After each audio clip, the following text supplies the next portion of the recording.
good relations with both leaders of Russia. That goes without saying. President Putin, or former President Putin, now Prime Minister, is considered by many to still be the major string puller, if I could put it that way.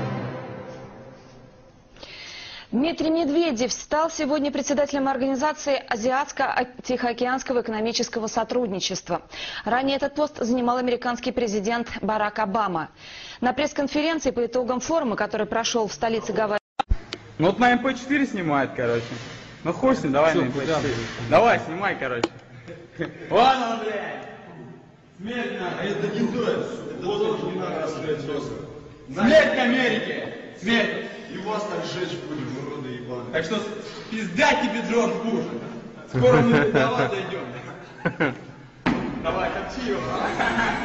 Давай. За ВДВ! За ВДВ! Раса ебаная, сука. Джордж, козел! Это вот так не ставьте, короче.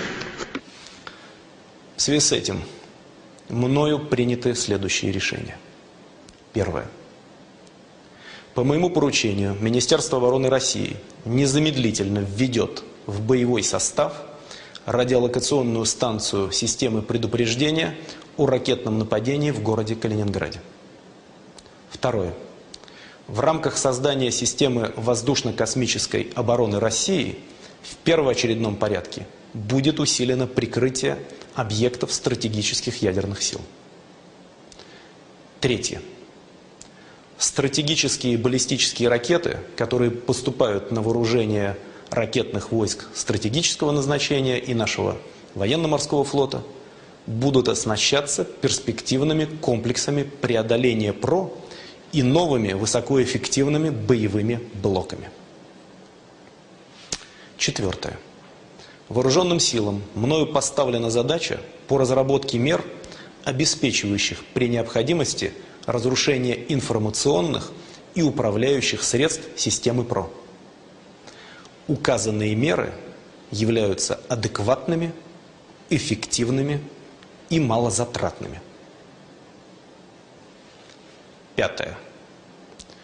Если перечисленных мер будет недостаточно, Российская Федерация разместит на западе и на юге страны современные ударные системы вооружений, обеспечивающие огневое поражение европейского компонента ПРО. Одним из таких шагов станет развертывание ракетного комплекса «Искандер» в Калининградском особом районе. Будут подготовлены, а по мере необходимости реализованы и другие мероприятия по противодействию европейской составляющей американской противоракетной обороны. Далее. При неблагоприятном развитии ситуации Россия оставляет за собой право отказаться от дальнейших шагов в области разоружения и, соответственно, контроля над вооружениями. Кроме того, учитывая неразрывную взаимосвязь между стратегическими наступательными и оборонительными вооружениями, могут возникнуть основания для выхода нашей страны из договора об СНВ. Это предусмотрено самим смыслом договора.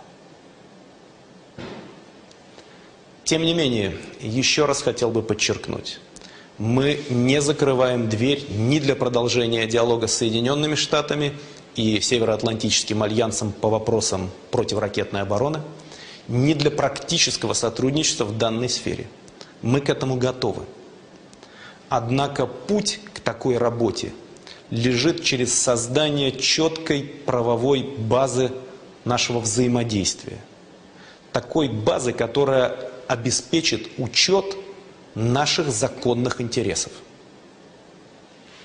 Мы открыты к диалогу и рассчитываем на разумный и конструктивный подход со стороны наших западных партнеров. This statement is a wake-up call to anyone that is not taking seriously the warnings that Mr. LaRouche has made repeatedly of the imminent threat of thermonuclear World War III. Back on October 29th, Mr. LaRouche warned of the Middle East as the new Balkans and described how the trigger point had been carefully set up and that as the fuse is burning down on the financial resources to carry out that operation, the time for that operation to be launched or defeated is now. The insane drive for war by Obama's British controllers is not simply targeted at Syria and Iran, but rather at Russia and China, and at the ultimate destruction of the United States. These three nations, as proposed by Mr. LaRouche, working together towards the common good of mankind, are an unstoppable force that can wipe the oligarchical principles of the British Empire from the planet.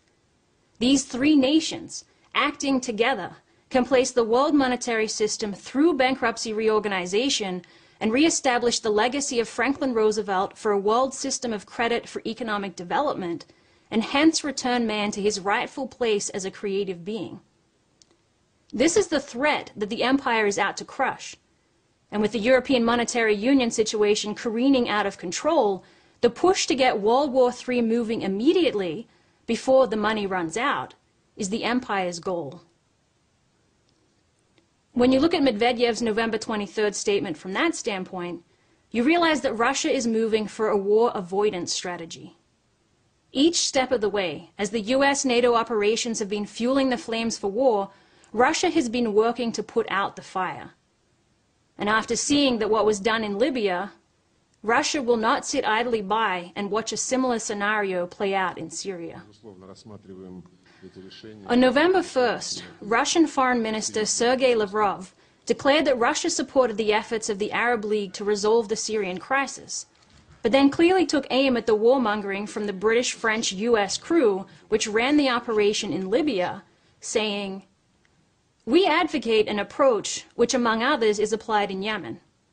There was an initiative of the Cooperation Council for the Arab State of the Gulf, and everyone, be it the Council itself, the Arab League, the EU, US, Russia, or China, acted responsibly, without setting artificial deadlines, waiting for months until the goal was achieved. Isolation is not our approach. If something goes wrong in Syria, many countries of the region will feel a negative impact. We can't support isolation because of the lesson we drew from Libya." Later, on November 11th, Lavrov made the point that Russia knows games are being played to start a war that would spread much further than the supposed nations targeted. "We are concerned with news of ongoing aggressions by extremist gunmen, such as those which took place in Homs, Hama, and Idlib in recent days, with the provocative aim of forcing security agencies and the army in Syria to retaliate, and then launching a campaign via international media outlets." General Makarov, the chief of staff of the Russian armed forces, told a Kremlin advisory body that, in certain circumstances, local and regional armed conflicts could grow into a large-scale war, possibly even with nuclear weapons, and that Russia could be involved.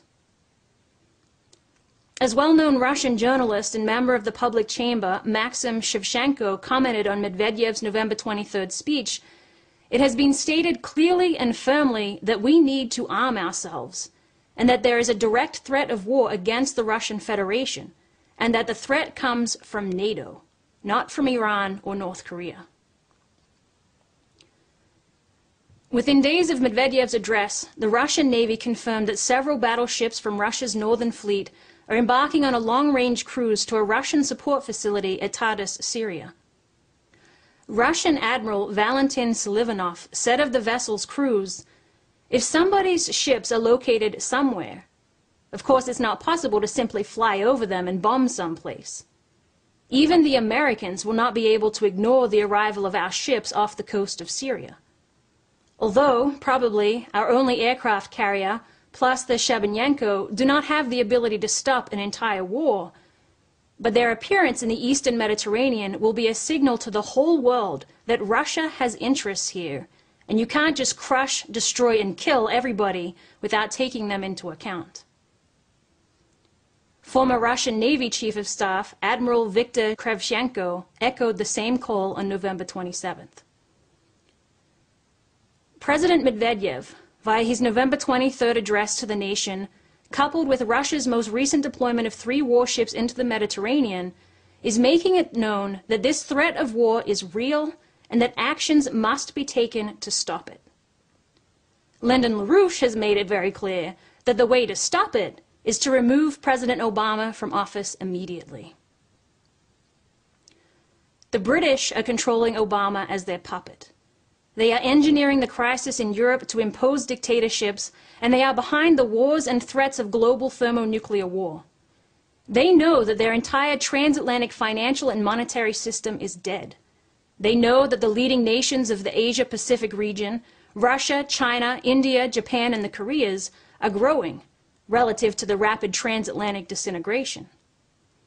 This is totally unacceptable from the British standpoint, and so they are using their puppet Obama to prepare for the United States to use nuclear weapons in a global conflict already set in motion in the new cockpit for war, the Persian Gulf and Eastern Mediterranean region.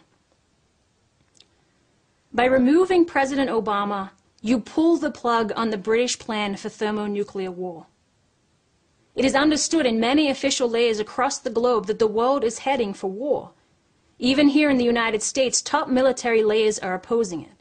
A source from the Pentagon has reported of a recent discussion between President Obama and two of his most senior generals over the threat of a general war that would be triggered by an Israeli attack on Iran.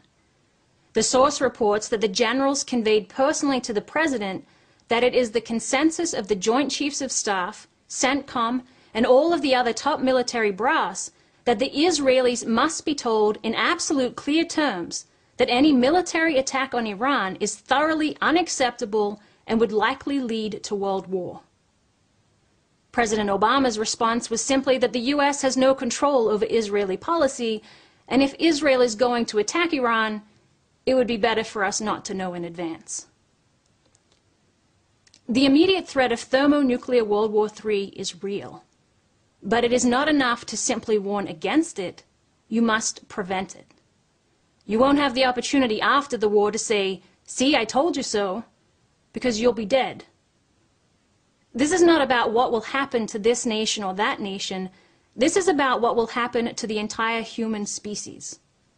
A world war today means thermonuclear war. It means the elimination of the majority of the human species from the face of the planet. And it is President Barack Obama that is driving us towards that point. Do we dare let the decision of thermonuclear war lie in the hands of a criminally insane individual?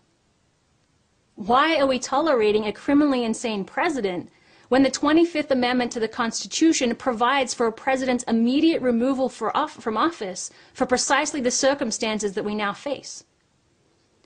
The only move that will totally disarm the threat of World War III, the instant that it is taken, is the use of the 25th Amendment, which will immediately remove President Obama from making the decisions. Russia is warning us that this threat is real. Let's take Obama's finger off the button.